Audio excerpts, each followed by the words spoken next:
Chapter 31, Space-Type Ability.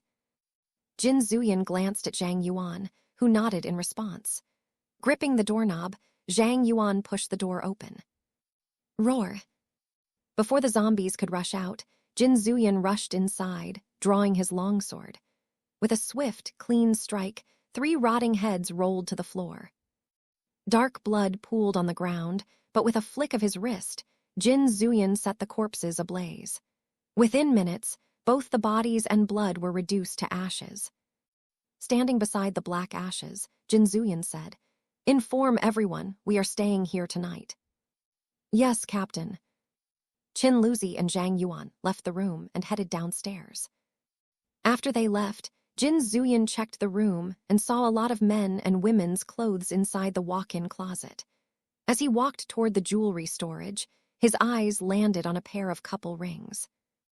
Opening the glass cabinet, he picked up the small jewelry box and took a closer look.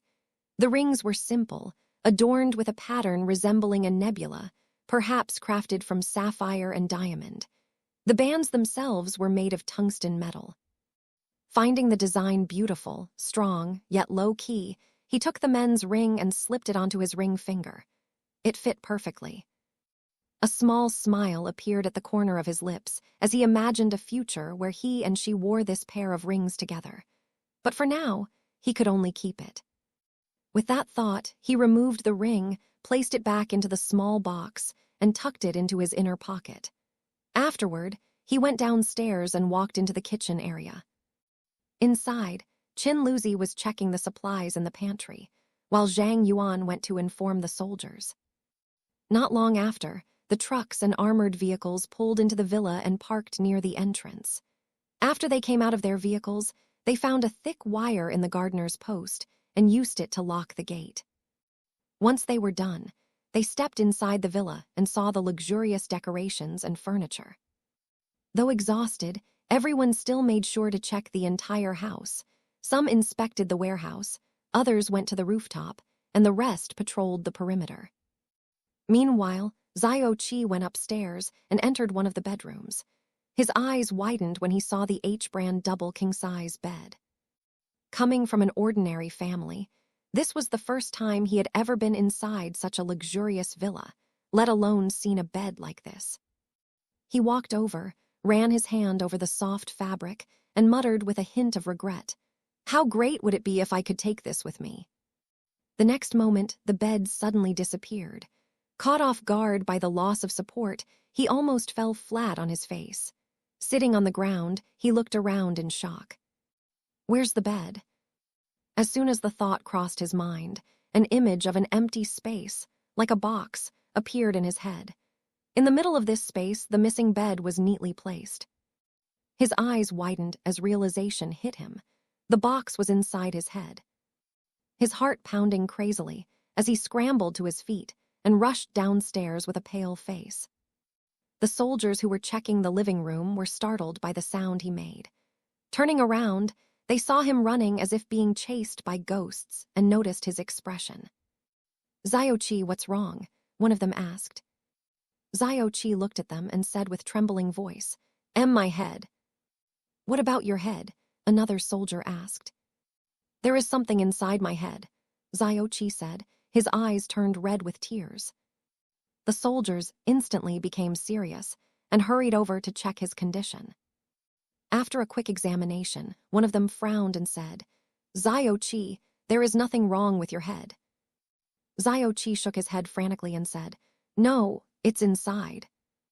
The soldier narrowed his eyes and asked, "Did something enter your head?"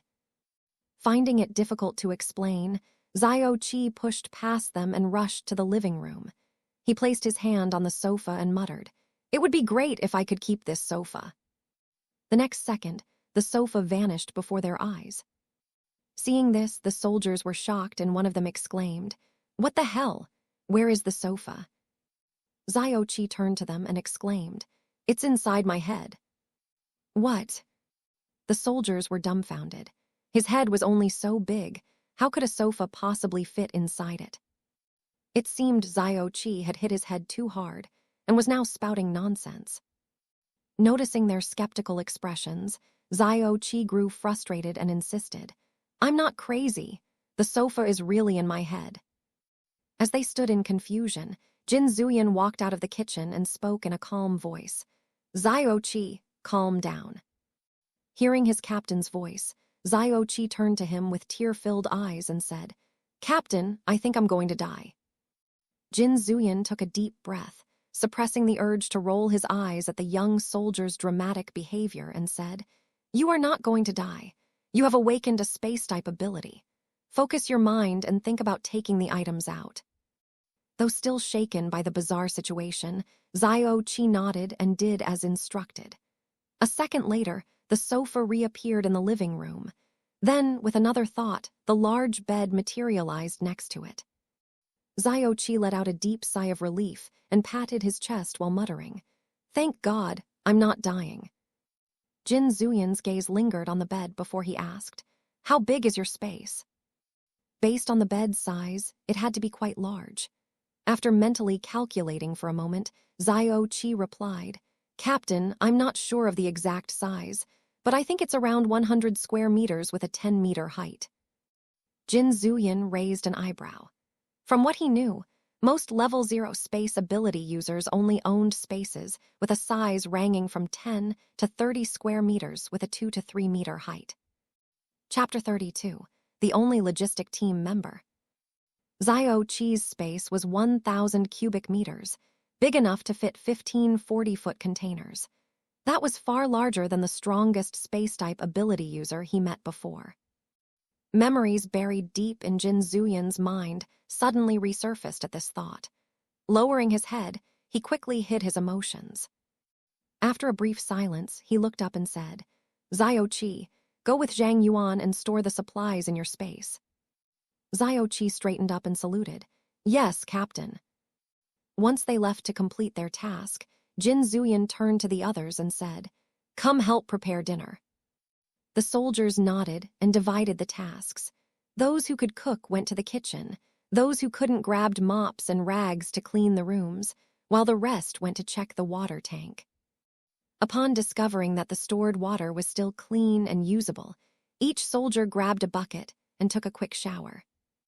They scrubbed themselves thoroughly in the bathroom, washing away the accumulated dust and blood on their bodies. Then, they fetched another basin of fresh water, washed their clothes, and hung them on the balcony to dry. Meanwhile, Zhang Yuan and Aitg stood near the truck outside. Looking at the supplies in front of him, Aitg said, "Vice Captain, it will take a long time for me to store everything in my space. Why don't you go inside first?" "It's fine, I will stay with you. If there is any danger, I will have your back," Zhang Yuan replied. "Okay then," Aitg nodded. He placed his hand on one of the boxes and muttered, "How great would it be if I could keep this box?" The next moment, the box vanished, stored inside his space. Zhang Yuan watched as Aitg repeated the same sentence over and over while storing the supplies. After about 10 minutes, he frowned and asked, "Aitg, do you have to say that sentence every time before you can store something in your space?" Aitg licked his dry lips and sighed, "I think so. Why do you ask, Vice Captain?" After thinking for a moment, Zhang Yuan suggested, "Try just thinking of the word keep when you touch a box." Although Aitg wasn't sure why, he still followed the instructions. He placed his hand on a box and silently thought, "Keep." The next second, the box disappeared instantly. Zhang Yuan exhaled in relief and shook his head, while Aitg stared at his hand in disbelief. Patting his shoulder, Zhang Yuan said, "Kid, you need to use your brain more when doing things. With intelligence like this, how did you even get into the special forces?" Hearing his vice captain's words, Aitg huffed in protest. "Vice Captain, I may not be as smart as the others, but I'm really good at handling explosives. Before joining the special forces, I was a core member of the bomb squad." Zhang Yuan nodded and changed the subject. Okay. Hurry up and finish the job so we can eat dinner." At the mention of food, Aitg's stomach let out a loud rumble. Without wasting any more time, he focused on storing the remaining supplies. Now that he no longer had to say a long sentence each time, His efficiency improved drastically. And they finished storing everything into his space in just 20 minutes. When he was done, he felt slightly dizzy. After stabilizing himself, he reported, "Vice Captain, everything is stored." Zhang Yuan glanced at the sweat on his forehead and asked, "Are you okay?" Waving a hand, Zhao Qi said, "I'm fine, just a little dizzy." As they walked back to the villa, Zhang Yuan observed him closely. It seemed that even space-type abilities consumed energy, though the type of energy Zhao Qi used seems different from their captains. When they stepped inside, they saw their comrades lounging around the dining table, dressed only in boxers and sleeveless shirts. Noticing their arrival, one of the soldiers called out, "Zhao Qi, Vice Captain, you should shower and wash your clothes first. Otherwise, they might not dry before we leave tomorrow." "Got it."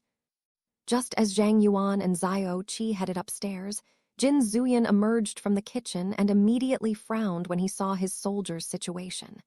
Staring at them, he asked, "Where the hell are your pants and shirts?"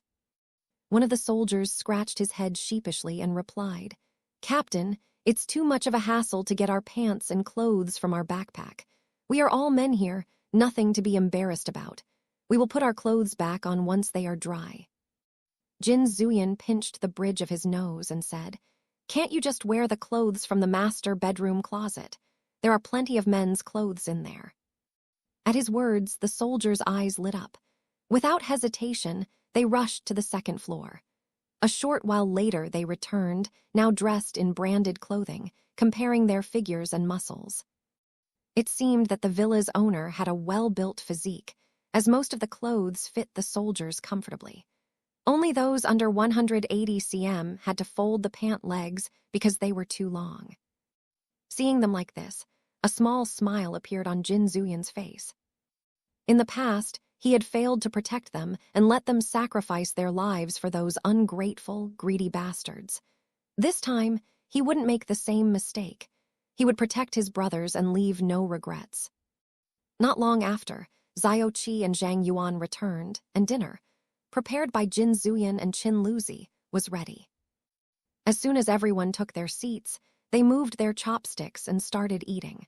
The dining room fell silent, the only sounds being the clinking of chopsticks against bowls. After dinner, Zhao Qi finally had time to report to his captain.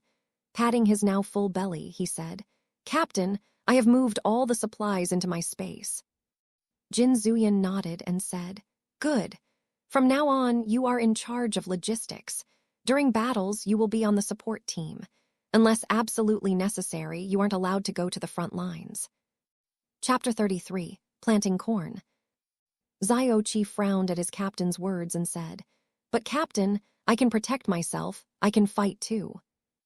Before Jin Zuyan could respond, one of the soldiers chimed in, "Zhao Qi, do you realize that all of our supplies are in your hands?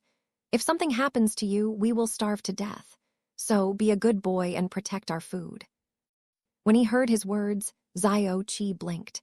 After thinking about it for a moment, he realized that his role was actually crucial.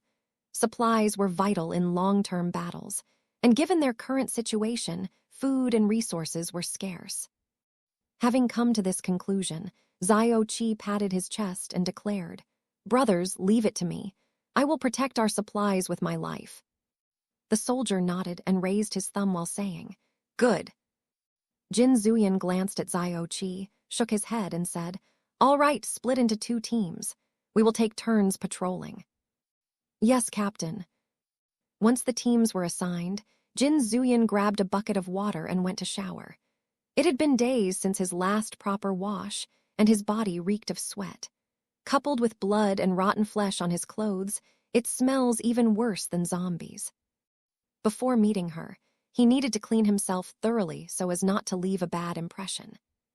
40 minutes later, he stepped out of the bathroom with only a towel wrapped around his strong waist, feeling refreshed.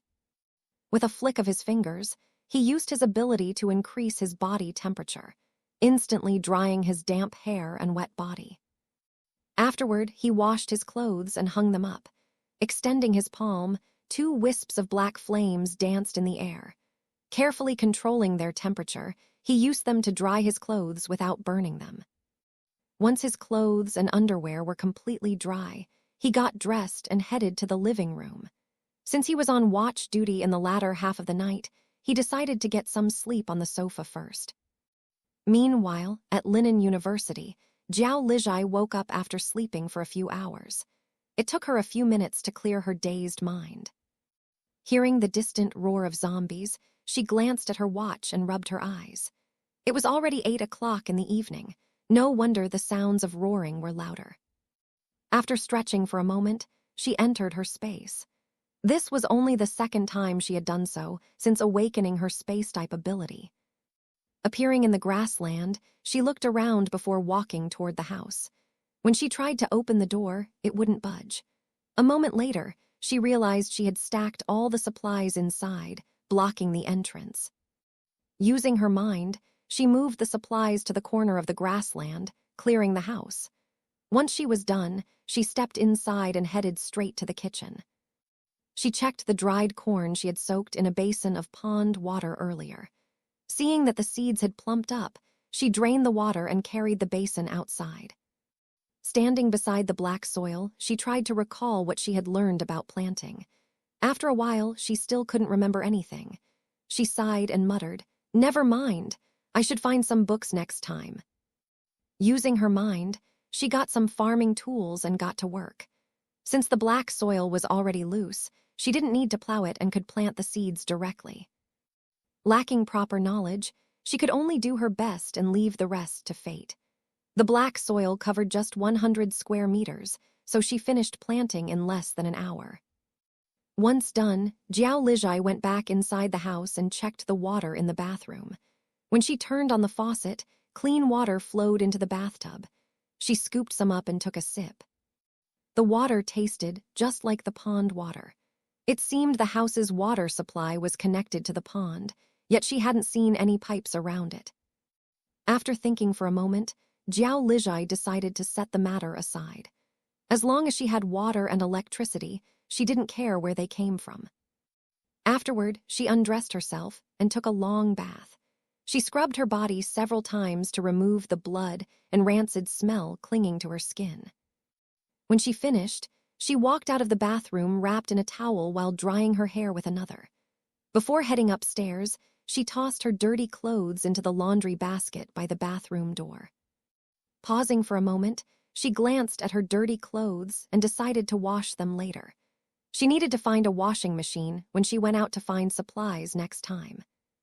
While she made a mental list of items she needed to decorate her house inside the space, she walked to the bedroom on the second floor and changed into black clothes and pants. As she passed the mirror on the wall, she suddenly stopped in her tracks. Thinking she had seen something wrong, she stepped back and examined her reflection. Reaching out, she touched her hair and murmured, "How is this possible?" The girl in the mirror had shoulder-length hair. It had only been 2 days since she cut it short, yet it had already grown more than 5 centimeters.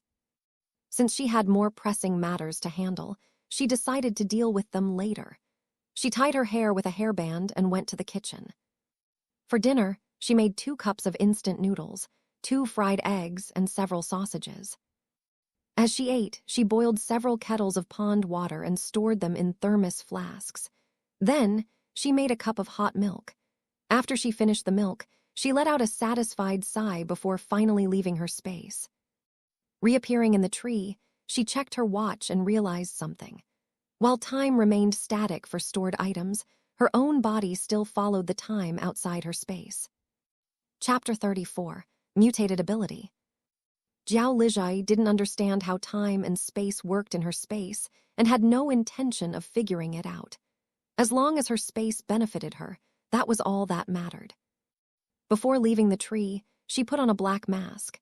Then, she stored her backpack into her space and took out a stun gun and taser, gifts from her high school desk mate for self-defense. Holding the items, a wave of nostalgia washed over her. It had been years since she last saw him. Had he survived the apocalypse, or had he turned into a zombie? Shaking off the thoughts, she took a deep breath to focus. After ensuring the area was clear of zombies, She climbed down and made her way toward the lecture hall building. Instead of entering through the front door, she climbed in through the restroom's window. Upon entering the restroom area, she was immediately hit by the stench of unflushed toilets due to the lack of water. Zhao Lijai almost vomited on the spot as the foul odor assaulted her nose. She quickly ran to the corridor, breathing in the comparatively fresher air. Though there was still a faint rancid stench in the air, it was far more bearable than the disgusting stench inside the restroom area. After calming down her stomach, she held her breath and rushed back inside. She climbed onto the toilet cubicle's wall and pried open the ventilation duct cover. With a light jump, she pulled herself up and crawled inside. Fortunately, her thin frame and the large pipe made it possible for her to move through it. She kept her movements minimal to avoid making noise. Whenever she found an opening, she would peek out to check her location. 40 minutes later, she finally reached the duct above the lecture hall. Peering through the cover, she saw the students huddled in a corner, some asleep, others in a daze. Slowly, she removed the vent cover and lowered her head.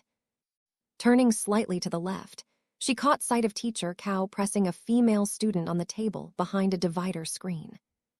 The girl was crying, but dared not scream. She could only bite her lips and endure the humiliation while the beast on top of her moved his waist like a mad dog. Zhao Lijai's eyes turned cold the moment she saw this scene. In the apocalypse, women were often reduced to mere playthings for men. Even female ability users were not exempt from humiliation and abuse. Clenching her fists, she forced herself to remain calm. After a moment, she turned her gaze to the right and saw Pei Yijun and his team. They were awake, but their hands were tied, and their mouths were gagged. Slumped against the wall, they looked weak, as if they had lost all their strength. At this moment, Zhao Lijai was 80% sure that the woman's ability was a mutated ability. As for what kind of ability she had, the possibility was between poison or physics. In her previous life, she had heard about a dual ability user who had been hunted by Pei Yijun for years. She had the ability to suppress other ability users' powers. As long as the target was at the same level or below her level, they wouldn't be able to use their ability at all. On top of her rare physic ability, she also gained a mutated ability, poison. Judging from the current situation and the clues from her previous life, that person might be this woman. When she reached this conclusion, a smile appeared on her face. It seemed that during this time, that woman had done something to Pei Yijun that made him issue a high bounty for her head. Rubbing her chin, she thought for a moment before closing the cover and crawling to the room beside the lecture hall. 10 minutes later, she jumped down from the ventilation pipe and patted her clothes. She looked at her dusty clothes and let out a sigh. If she had known she would get so dirty, she wouldn't have bothered changing her clothes. Looking around, Zhao Lijai saw a pile of desks and chairs in the corner. If she wanted to kill that woman, she had to attack when she was occupied with something else. So, she decided to hide for now. While she was finding a hiding place, in the next room, Pei Yijun was glaring at the woman in front of him. The woman reached out her hand and caressed his body while saying, "Pei Yijun, you are indeed worthy of the title campus heartthrob. Look at your body. It must be delicious." When they heard her words, Mo Bingsu's eyes widened, and she let out a series of muffled sounds. HMPH, HMPH. She tried to move her body to stop the woman from touching the man she wanted, but due to the poison in her body, she couldn't move a muscle. Letter 1D453, letter 1D4C7, letter 1D626, letter 212F, letter 1D638, letter 1D626. Letter 1D450, letter 1D450, letter 1D4C2. Annoyed by the noise, the woman raised her hand and slapped her hard. The sound of the slap was loud and startled everyone. The students glanced over, but no one dared to help. Fear and despair filled their hearts and eyes. Fearing they would be implicated if they stared for too long, they quickly moved their gazes or buried their heads in their knees. Slapped so hard, Mo Bingsu felt dizzy and fell to the ground. The woman grabbed her hair and forced her to raise her head. Looking at Mo Bingsu's swollen cheek, she spat at her and said, "You better behave yourself, or I won't mind sending you to Brother Cow or letting my teammates have a taste of your body." After she finished speaking, she threw Mo Binksu to the ground and stood up.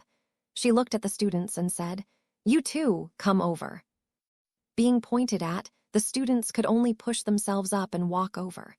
When they stood in front of her, the woman pointed at Pei Yijun and said, "Carry him to the next room." Chapter 35, Humiliation. As soon as the students heard her words, they understood what she wanted to do. Her ability was strange, and no one could defend against it. As long as she used her ability, she could control them. Some of the boys had already tasted the power of her ability. It was as if they were given an aphrodisiac. Even if they were unwilling and felt humiliated, their bodies didn't have any strength, but that part was harder than ever. In the end, they finally tasted the experience of being humiliated like the female students. Fortunately, their mindset was more open, and they just closed their eyes during the process, imagining the one on top of them was their girlfriend or just their AV goddess. The students held Pei Yijun's arms and carried him to the next room. As they walked, Pei Yijun looked at them calmly, but the murderous intent in his eyes was as clear as a summer sky. When one of the students met his gaze, he shuddered and said in a low voice, "Senior, please don't blame us. We also have no other choice but to listen to their orders. We only want to survive. If you want to blame someone, blame them for your bad luck. Senior, later just close your eyes and treat it as if you were bitten by a dog," another student added with pity. After they walked into the next room, they dragged Pei Yijun to the dirty mattress in the corner. When they were done, the two students quickly left the room. Hiding in the corner, Jiao Lijai clicked her tongue when she saw Pei Yijun's weak appearance. Judging from his flushed cheeks, he must be under that woman's poison. Lying on the mattress, Pei Yijun smells the musky scent in the air and from the mattress. As a man, he understood clearly what this scent was and where it came from. His breathing became more erratic, and he felt heat rising in his body. He tried to bite his tongue to clear his mind, but he didn't have any strength left to do that. Lowering his gaze, he saw his lower part was bulging. He frowned as he endured the uncomfortable feeling in his body. It was as if countless ants were biting his body, and at the same time, bursts of pain spread from his root. His mind began to blur as his body screamed for release. Not long after, the woman entered the room and closed the door. As she walked toward him, she undressed herself. By the time she stood in front of Pei Yijun, she was already naked. Feeling disgusted, Pei Yijun closed his eyes, refusing to look at her. Seeing this, the woman chuckled and crawled on top of his body. As she straddled his waist, she reached out to untie his hands and started to undress him. The moment she pushed up his shirt to his wrist, she saw his defined abs. Licking her lips, she said hoarsely, "Yijun, be a good boy and don't resist. As long as you serve me well, I will treat you well." Pei Yijun felt anger surge in his heart as the woman touched and licked his body. He closed his eyes and thought, "I will return today's humiliation 1,000 times in the future." Squatting in the corner, Jiao Lijai felt her eyes sting at the scene in front of her. She looked at Pei Yijun and thought that he looked like a defiled immortal. When she saw the woman start to unbuckle his belt, she hesitated for a moment before deciding to take action. It wasn't that she wanted to save Pei Yijun's innocence, but she really couldn't bring herself to watch that woman giving her a live action of mature content. With a flick of her fingers, 2 water needles flew at high speed toward the side of the woman's neck. At this moment, Pei Yijun felt a slight energy fluctuation in the air and opened his eyes. His eyes flickered when he saw the girl hiding behind a pile of chairs. As Pei Yijun's eyes glued to Jiao Lijai, the woman on top of him suddenly let out a soft yelp and fell on his body. Jiao Lijai didn't take back her energy and continued using her water needles to pressure the woman's vagus nerve. She moved the chairs blocking her way and walked over while patting the dust off her clothes. When she stood behind the woman, she grabbed her arms and moved her to the side.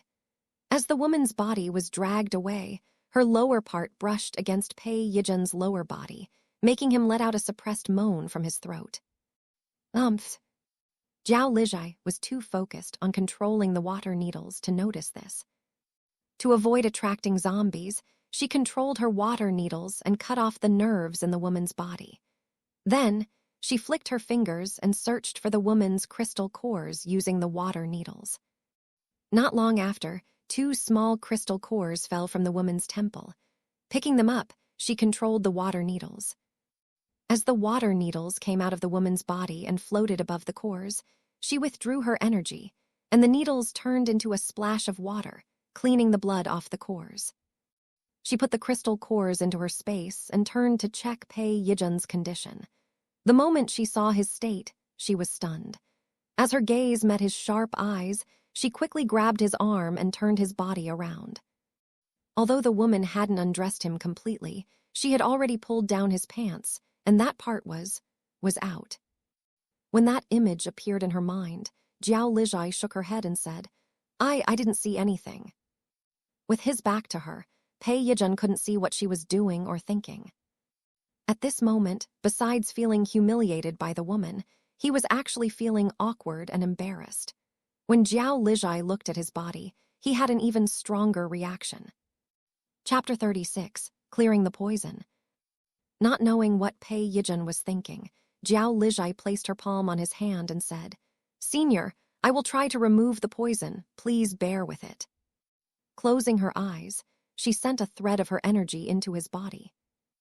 While healing-type abilities were the best for curing poison and healing wounds, water-type and wood-type abilities could also do it. It was just that the energy consumption was higher, and not all ability users could gain healing properties. Only those with mutated abilities could do it.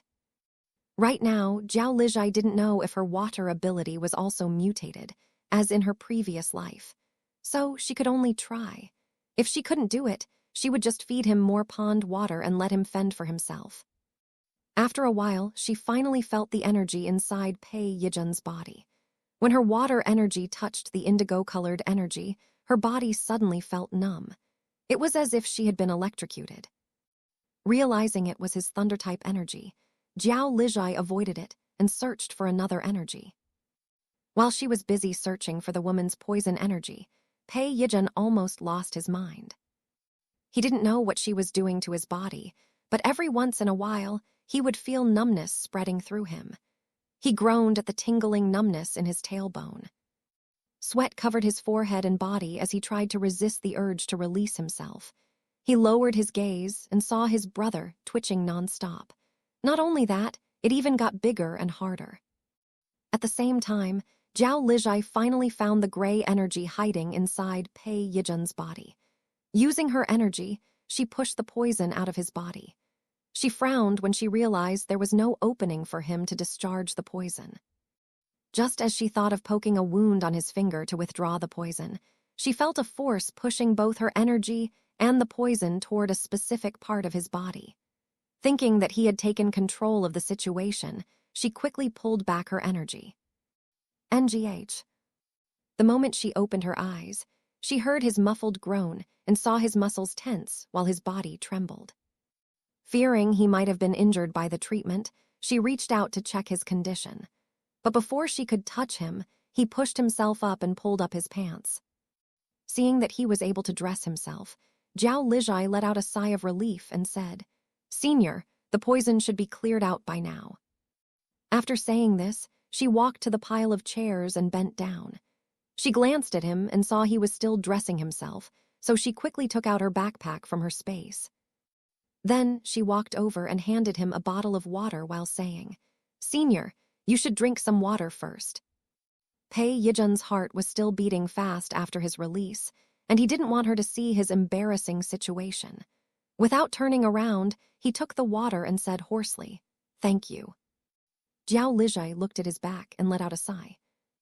For a proud man like him, he must have been unwilling to show his embarrassing self to others.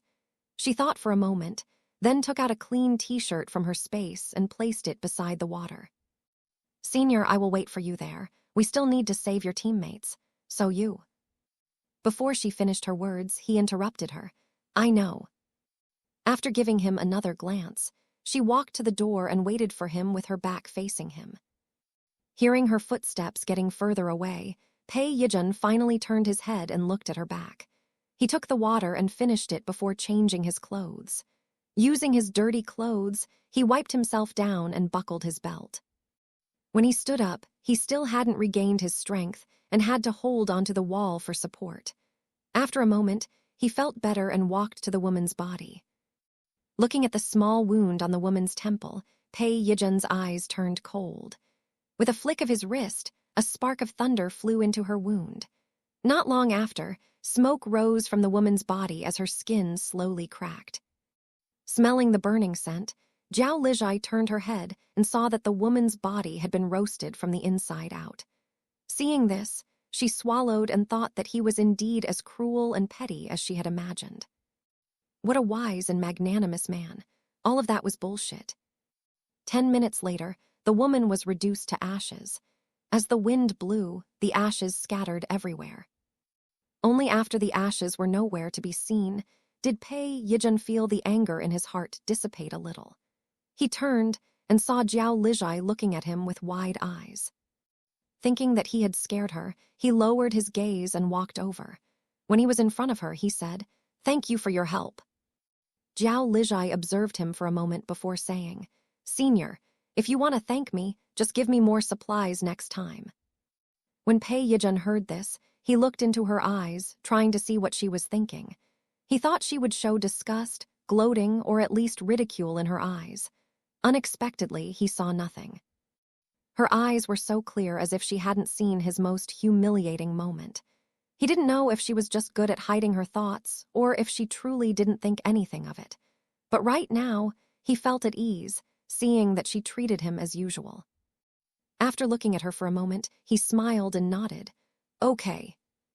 Senior, I checked the situation earlier. There are around 8 ability users, including Teacher Cow, while there are only the 2 of us. I don't know if you have any plans at this moment," Zhao Lijai said.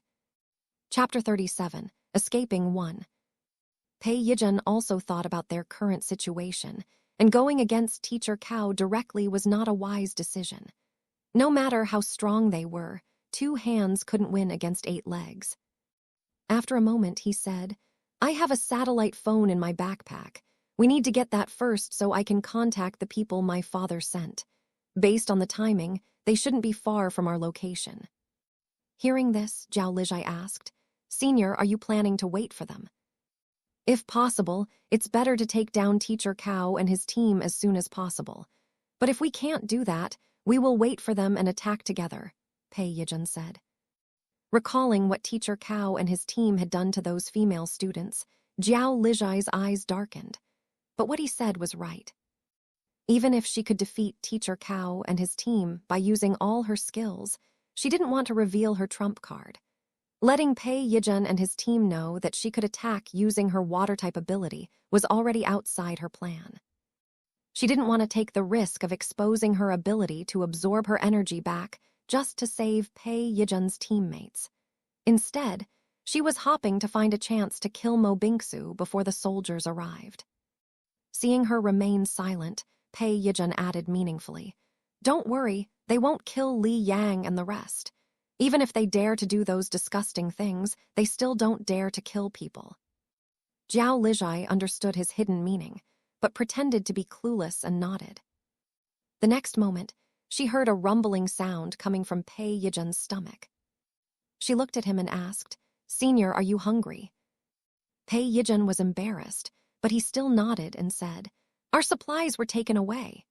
Letter 1D4 1F, letter 1D5 63, letter 1D5 56, letter 1D4 1E, letter 1D4 30, letter 1D5 56, letter 1D5 F0, letter 1D4 28, letter 1D4 26. Hearing this, Zhao Lijai understood everything. They didn't have time to eat before their supplies were taken away. She unzipped her backpack and took out a loaf of bread, a protein bar, and a bottle of strawberry milk. She handed them to him and said, "Here you go." Looking at the food, Pei Yijun took the protein bar and said, "Just a protein bar will do." "No, we might need to fight later. If you don't eat, how will you have the energy to fight? If you feel bad, just pay me back later," Zhao Lijai said as she pushed the bread and milk into his arms. After a moment of silence, he finally nodded and said, "Okay, I will pay you back later." "Good." Afterwards, she pulled 2 chairs over and sat down. Seeing him eat, Jiao Lijai felt hungry again. So she took out a loaf of bread and a bottle of strawberry milk from her backpack. Under the red moonlight, the 2 of them ate in silence. After they finished eating, Jiao Lijai said in a low voice, "Senior, we must leave this place. If they come and find that the woman has been killed, they will definitely try to catch you." Hearing her words, Pei Yijun nodded and said, "Okay. I know a place for you to hide. Let's go." When she finished speaking, Jiao Lijai stood up and carried her backpack. Before opening the door, she listened for any sounds outside. After confirming that no one was there, she opened the door slowly and gestured for him to follow. The 2 of them left and closed the door behind them. This time, she didn't climb into the ventilation pipe, but instead headed toward the staff's resting room. As they walked, Jiao Lijai felt uneasy, as if something big was about to happen. After a moment, she suddenly recalled something from her previous life. In an instant, she stopped in her tracks and said, "Senior, we must leave this place as soon as possible." Hearing her words, Pei Yijun frowned and asked, "What's wrong?" Jiao Lijai checked her watch and said, "I don't have time to explain, but you must believe me." Noticing the flash of panic in her eyes, Pei Yijun said, "We can't leave my friends behind." Jiao Lijai looked at him and saw his determination. After she weighed the pros and cons for a moment, she finally said, "I will help you save your friends, but you can't bring Mo Bingsu with you." Although he didn't know what had happened between this girl and Mo Bingsu, Pei Yijun didn't have a good impression of that girl. So, he nodded and agreed readily, "Okay." After reaching an agreement, Jiao Lijai walked to the fire axe box and used her hairpins to unlock it. With a click, the padlock was undone. She opened the box, took the axe and handed it to him while saying, "Don't use your ability." Pei Yijun took the axe and nodded. Even if he wanted to use his ability, he barely had any energy left, so it was better to use the axe instead. The 2 of them rushed back to the lecture hall. Unlike other nights after the apocalypse, the red moon was hidden behind thick, dark clouds. There was no wind or thunder outside, yet the atmosphere felt oppressive, as if the sky was trying to suppress something. When they reached the lecture hall, Jiao Lijai took a stun gun from her backpack and handed it to him while saying, "Senior, it's already late and they should have gone to sleep. Just take down the patrols and free your friends." Sensing something in her words, he asked, "Where are you going?" "I need to get something. As soon as you free your friends, go get your car. Don't delay. If I don't come out in 10 minutes, just leave," Jiao Lijai reminded him. Pei Yijun frowned at her words and wanted to refuse her plan. But before he could say anything, she had already turned and slipped away. He watched her back for a moment before climbing out through the next room's window. Then, he peeked through the window to check the situation inside the lecture hall. Chapter 38, Escaping 2. As Jiao Lijai had said, most of Teacher Cao's team was asleep, leaving only one person guarding the door and another guarding Li Yang and the rest. He thought for a moment and decided to enter through the window at the corner of the lecture hall. 5 minutes later, he was crawling on the floor. Using the chairs and desks on the podium as cover, he moved toward the corner where his friends were. When he got closer, he raised his head and saw Li Yang looking at him. He gestured for him to stay silent and carefully approached the man dozing off in a chair. The moment he stood behind him, he covered the man's mouth with his palm and twisted his neck. With a crack, the light in the man's eyes dimmed, and he slumped to the floor. He set the body down slowly and walked with his waist bent to his team's location. Using their bodies to block the guard's view, he untied their hands while whispering, "Don't make a sound. We will leave as soon as possible." When they heard his voice, their eyes widened in surprise, and they nodded. Mo Bingsu turned her head to look at him and saw the marks on his neck and collarbones. The moment her gaze landed on the hickeys and scratches, disgust flashed in her eyes. At that moment, she felt that he had been tainted by that woman. He should have been a man who was untouched and stood at the peak. How could he be defiled by that ugly woman? Pei Yijun noticed her gaze and the emotions flickering in her eyes. Even though he had been touched and kissed, nothing had happened between him and that woman. But he didn't care to explain. After all, Mo Bingsu was no one to him. After untying his friends, he said, "Follow me." Seeing them leave, Mo Bingsu's eyes widened in shock. She let out a muffled sound, trying to get them to free her. MMPHH, NGH. Hearing this, Chu Jamil stopped and turned around. Mo Bingsu's eyes lit up when she saw her coming back. She was sure that, with her healing ability, they wouldn't leave her behind. So she turned her back to her, hoping she would untie her hands as soon as possible. Unfortunately, instead of being freed, she was knocked out by Chu Jamil. With a sharp hand chop on her neck, Mo Bingsu's eyes rolled back, and she fell to the ground with a thud. After knocking her out, Chu Jamil searched her body and found several transparent crystals in her pocket. Seeing the crystals, she was confused about why this woman would keep them. Even so, she still took them. She put the crystals into her pocket and quickly caught up with her team. Due to the thick clouds obstructing the moonlight, the corner was shrouded in darkness, so the man guarding the door didn't notice their movements at all. Pei Yijun retrieved their backpacks, fire axe, and stun gun before climbing out the window, followed by his team. As they rushed toward the entrance, he said, "We will wait for Jiao Lijai at the entrance." Hearing this, the wood-type ability user Han Jai asked, "Brother Pei, what about our supplies?" The supplies were hidden by Teacher Cao and his team. If we want to get them back, we will have to search the building. Right now, we can't fight them, Pei Yijun said. Han Jai clenched his fists and said, "One day, I will definitely make them pay for what they did to us." Hearing this, the others glanced at Pei Yijun's neck and said nothing.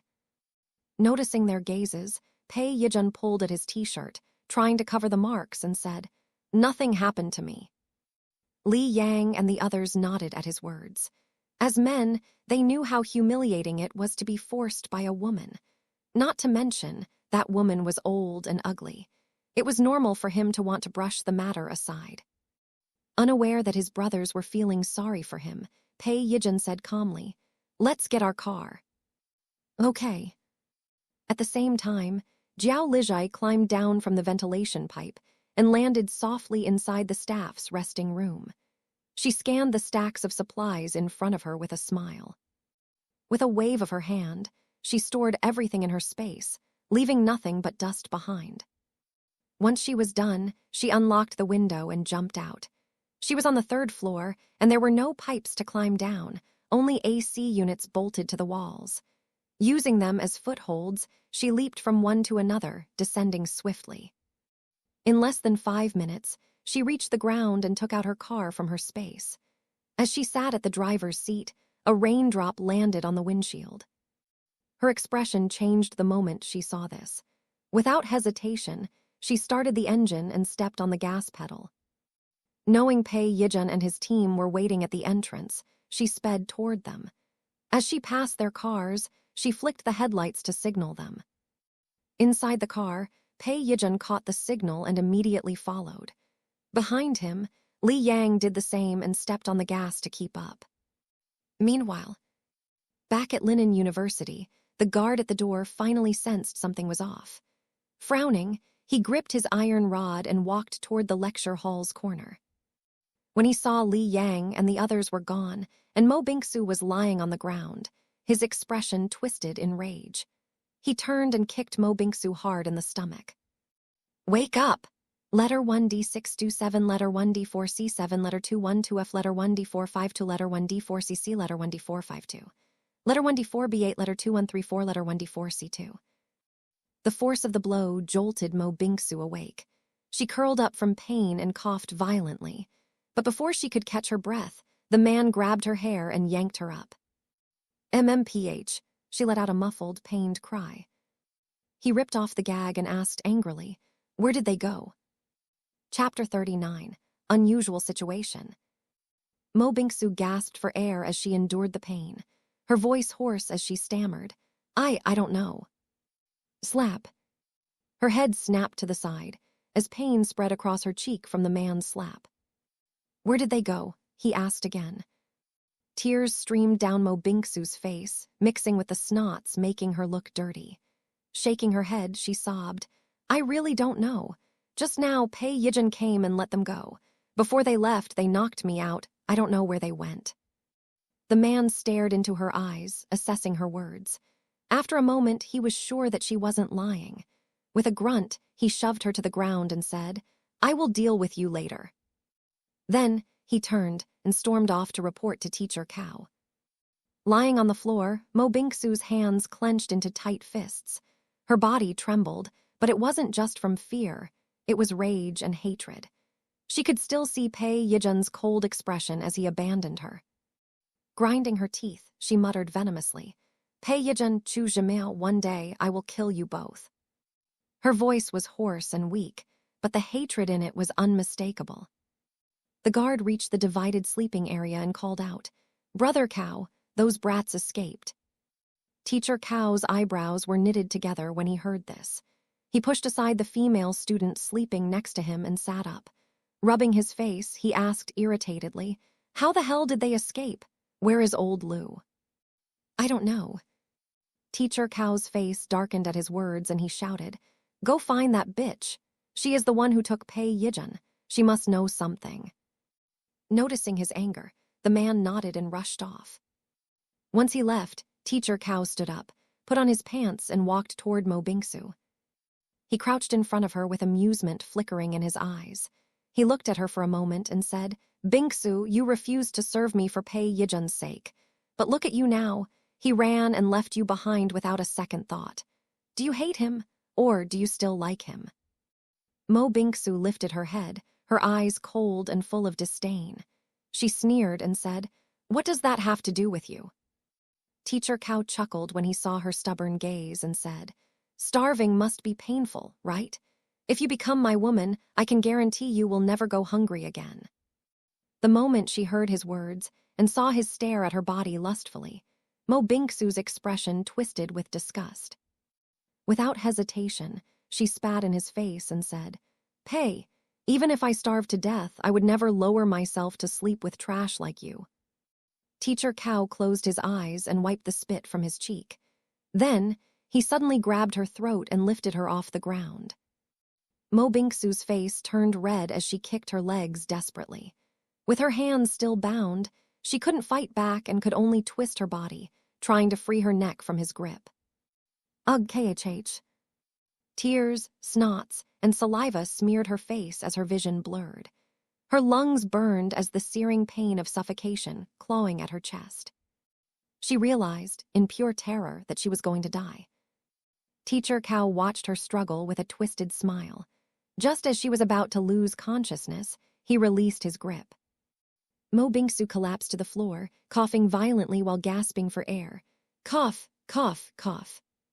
Her entire body trembled as fear settled deep into her bones from the near-death experience just now. She clenched her fists tightly.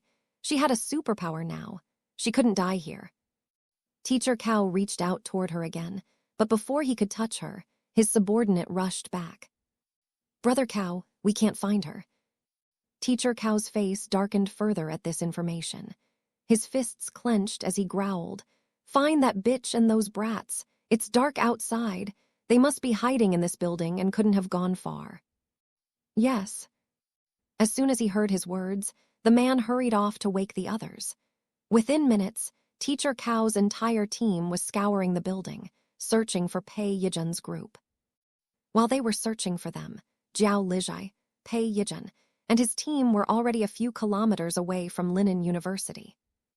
Inside the jeep, one of the team members, Feng Yun, looked at the dark sky and said, "Yijin, doesn't something feel strange?" Pei Yijin glanced at him briefly before focusing back on the road. After a moment, he said, "I haven't seen any zombies." Sitting in the passenger seat, Feng Yun looked out the window and added, "The sky is covered with dark clouds. It looks like it's going to rain." In the back seat, Luo Jiang, the Earth-type ability user, said, "Isn't rain a good thing? Our supplies were taken. If it rains, at least we can collect water for drinking." Pei Yijun remained silent when he heard their words. Judging from Jiao Lijai's reaction earlier, this rain wasn't a good thing. The oppressive feeling in his chest grew heavier by the second. His instincts told him that following Jiao Lijai was the only way to survive. That was why he didn't hesitate to go along with her plan, abandoning the supplies they had risked their lives to collect. Meanwhile, in the front car, Jiao Lijai scanned her surroundings, looking for shelter from the rain. She kept glancing at her watch as she drove. It was almost midnight and she didn't have much time left. 5 minutes later, she finally spotted a 3-story restaurant.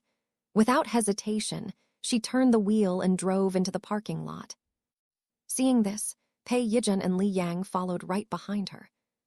The moment her car stopped, Jiao Lijai turned off the engine, pulled out the key, and stored all the supplies from the hidden compartment and back seat in her space.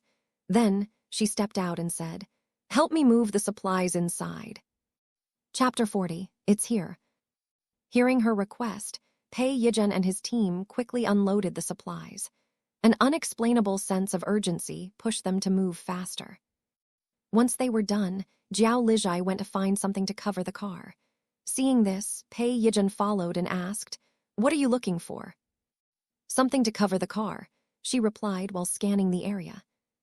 She walked to the side of the building and spotted a pile of trash in the alley. Among the discarded waste, she found boxes, torn fabric, and most importantly, several tarpaulins, though some had small holes. She quickly pulled them out and said, "Senior, help me." Pei Yijun didn't understand why she was so insistent, but he still helped her carry the tarpaulins. While they covered the cars, Li Yang and the rest searched the restaurant. Inside the kitchen, they found it fully stocked with supplies.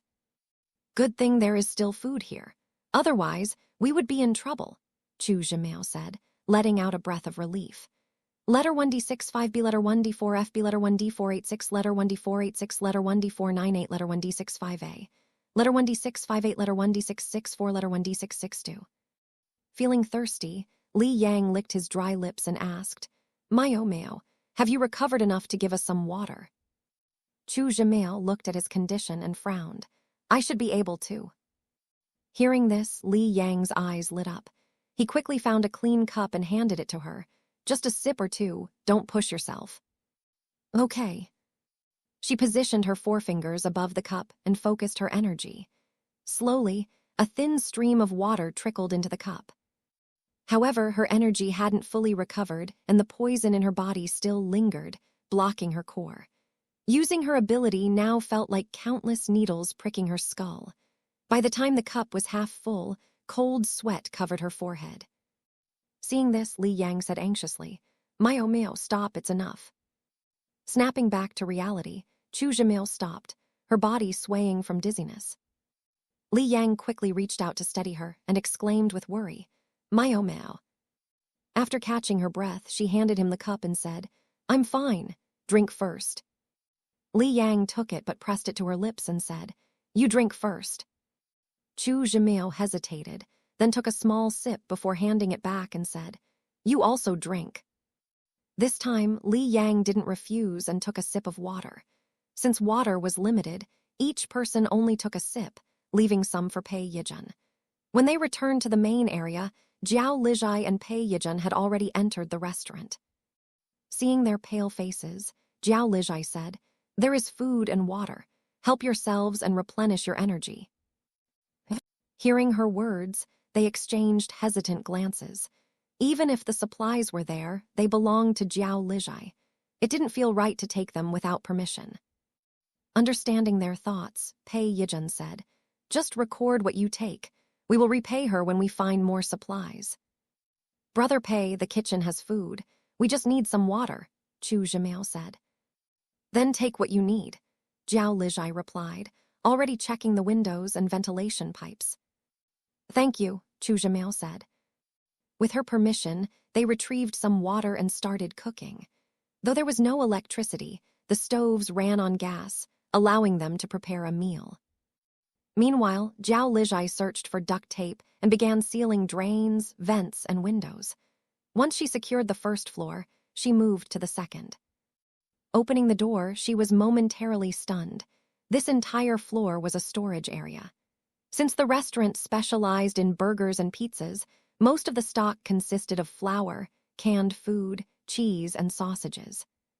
Without hesitation, she stored everything in her space before sealing the windows and vents. Then, she moved to the third floor. This floor was an office with desks, chairs, stationery, and a couch set. She stored everything before sealing the space completely. After ensuring there were no openings, she checked her watch 2 minutes to midnight. Standing by the window, she watched the sky and counted down in her head, 5, 4, 3, 2, 1, it's here.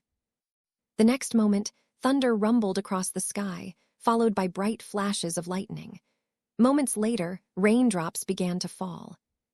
The rain intensified quickly, lashing against the windows as strong winds howled outside. Jiao Lijai stood frozen, staring out in a daze.